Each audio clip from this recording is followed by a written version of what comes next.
페이트 루트의 시로와 헤븐즈필 루트의 시로를 비교해보면 당연히 반쯤 서먼트화된 헤븐즈필 루트의 시로가 더 강하다고 생각이 들 겁니다. 물론 저도 그렇게 생각하고 그게 맞는 설정이기도 합니다. 하지만 전체적으로 보는 게 아니라 순간적인 고점만 놓고 본다면 이야기가 조금 재밌어지는데 한번 볼까요? 두 루트의 시로는 상태가 많이 다르긴 하지만 똑같이 버서커와 1대1로 싸웠던 전적이 있습니다. 이 상황에서 헤븐즈필 루트의 시로는 버서커의 무기를 투영해서 그의 기술인 사살백두를 재현하는 방식으로 승리했고, 이 승리에는 버서커가 마지막에 이리아를 보고 멈춘 것이 큰 변수가 되었죠. 심지어 이때의 버서커는 세이버에게 입은 상처가 남은 채로 그림자에 오염된 심각한 디버프 상태였습니다. 작가 나스 키노코 역시 이때 시로가 이긴 것은 버서커가 성배에 오염된 부분이 큰 영향을 주었다고 언급했죠. 그런데 버서커가 오염되지 않았다면 강화 상태로도 시로의 사살백두를 전부 쳐냈을 거라는 작가의 언급을 보고 저는 한 가지 궁금증이 생겼습니다. 페이트 루트에서는 너프 없이 제정신인 버서커와 잠깐이지만 1대1로 맞추기를 했던 게 이 루트의 시로거든요. 너프 요소라고 할 만한 게 하나 있긴 한데 시로의 순간적인 각성을 눈치 못 채서 토사카를 잡고 있었던 한쪽 팔이 잘린 정도? 그러니 본격적으로 비교해보면서 따져보겠습니다. 첫 번째는 원작 주인공의 독백의 차이입니다. 둘 다 첫 번째 보고 투영인 건 똑같지만 헤븐즈필 루트의 시로는 한쪽 팔의 영향으로 이제 한 번 본 것은 꽤 숙련도 있게 투영할 수 있는 레벨이 되었죠. 반면 페이트 루트의 시로는 꿈속에서 본 세이버의 검 칼리번만이 버서커를 쓰러뜨릴 수단이라 생각하고 그 검을 투영한 다음 무아지경에 들어가서 검을 주고받았습니다. 참고로 토사카의 기습이 일어나기 전에 세이버와 버서커가 엄청난 전투 공방을 펼치는 걸 보고 있을 때 시로의 독백 내용에서는 버서커는 활도 창으로도 적과 같은 무기로도 안 될 거다, 저 바위산을 무너뜨리려면 검이 필요하다 라고 했습니다. 하지만 헤븐즈필에서는 버서커 같은 대검 외에는 없다고 했죠. 페이트 루트에서 명확하게 적과 같은 무기로는 안 된다는 언급이 작가가 일부러 넣은 것처럼 명확하게 있었는데 한 번 본 것을 투영하는 시로의 특성상 경험적인 부분이 가장 큰 영향을 줬겠지만 헤븐즈필의 시로는 본인이 본 것뿐만이 아니라 아처가 무한의 검지에 기록한 보고 중에 사용 목적에 가장 적합한 보고를 사용할 수 있다고 묘사가 됩니다. 즉 선택의 폭이 페이트 루트보다 훨씬 넓다는 거죠. 그런 거로 이에 대해선 의견이 크게 두 가지가 나올 수 있습니다. 헤븐즈필의 시로가 선택의 폭과 기량이 더 좋으니 적과 같은 무기가 가장 효율이 좋다고 판단한 거다 라는 시로의 기량에 초점에 맞춘 의견과 상황만 놓고 비교해보면 버서커가 페이트 루트에서 더 강하니까 그런 거다 라는 버서커의 상태에 초점을 맞춘 관점의 의견이 있죠. 헤븐즈필의 시로가 더 강한 것도 맞고 페이트 루트 버서커가 컨디션이 더 좋은 것도 맞는 것 같아서 두 의견 중 하나만 고르기가 참 애매한데요. 그렇다고 두 의견을 모두 맞다고 해버리면 헤븐즈필 루트보다 약한 페이트 루트의 시로가 컨디션이 더 좋은 버서커와 잠깐이라도 맞추기가 가능했다는 결론이 나와버립니다.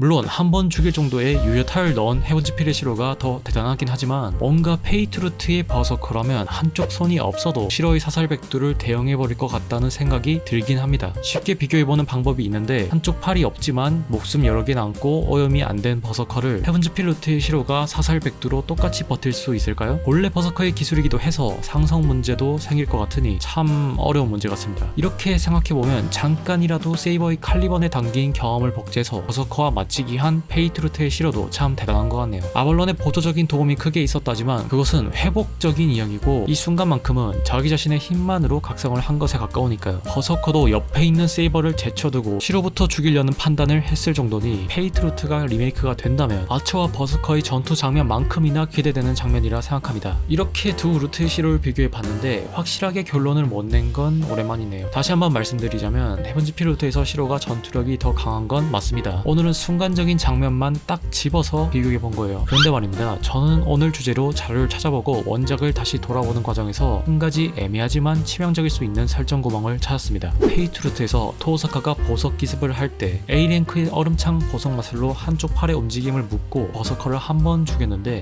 문제는 여기서 다시 살아난 버서커가 죽기 전에 입은 상태 이상, 그러니까 토오사카의 얼음 마술의 영향이 남은 것처럼 묘사가 되었습니다. 시로가 토오사카 린을 구하기 위해 달려갈 때 그런 얼어붙은 팔이라고 나오죠. 이건 시로의 착각이고 버서커는 멀쩡히 움직일 수 있었다는 거라면 앞에서 말한 제 분석이 맞는 말이 되지만 시로가 독백한 대로 소생한 뒤에도 그 전에 공격한 마술의 영향이 남아있다는 게 돼버리면 페이트 루트에서 시로와 세이버가 버서커를 이긴 개연성은 올라가지만 버서커의 갓핸드가 공략하기 너무 쉬워지는 개쓰레기 보고가 되어버립니다. 부활 타이밍마다 안 기다려주고 돌렬하게 A랭크 이상 디버프 계속 걸면 쉽잖아요. 그럼 토오사카 이상급 마술사 12명만 데려와도 참 쉽게 공략이 될 것 같은데 이 묘사가 부디 시로의 착각이기를 바랍니다. 안 그러면 오늘 제가 한 분석이 의미가 없어지니까요. 여러분의 생각은 어떤가요? 댓글로 알려주세요. 제가 놓친 부분이 있다면 참고하겠습니다. 애니 분석의 대청이었습니다.